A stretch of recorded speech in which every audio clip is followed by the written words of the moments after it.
कि भर दिन घूमते रहल नहीं आराम के लिए किया हे किया दुए दिन छुट्टी लौट गाँव लिए किया दुए दिन छुट्टी लौट गाँव लिए भर दिन घूमते रहल नहीं आराम के लिए किया दुए दिन छुट्टी लौट गाँव लिए किया दुए दिन छुट्टी लौट गाँव लिए।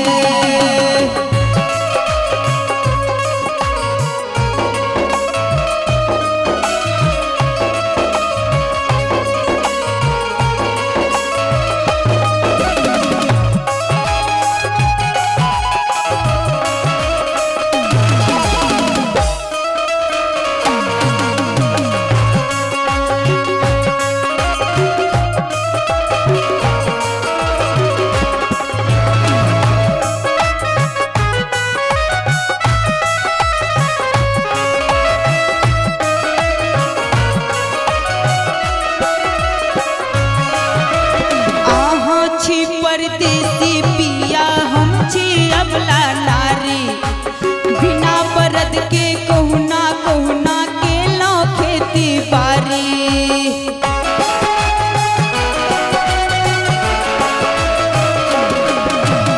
आहा छी परदेसी पिया हम छी अबला नारी बिना बरद के कहुना कहुना के लो खेती बारी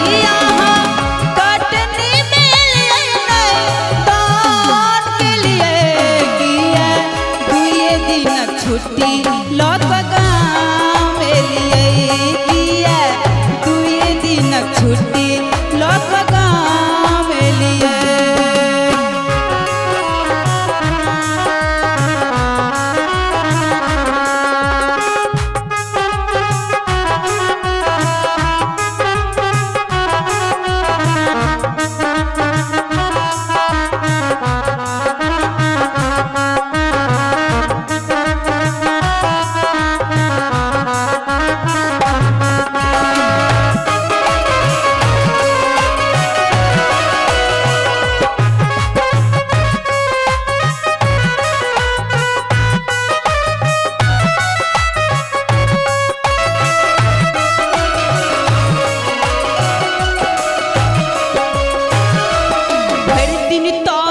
बान्हल रहलौं आंगन के झंझट में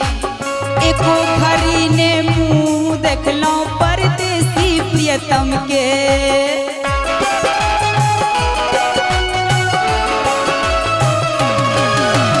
भर दिन तो हम बान्हल रहलौं आंगन के झंझट में एको घड़ी ने मुँह देखलौं परदेसी प्रियतम के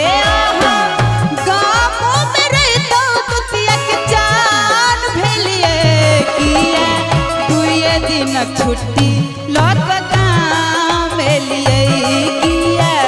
दुए दिन छुट्टी लौट गाँव लिए।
की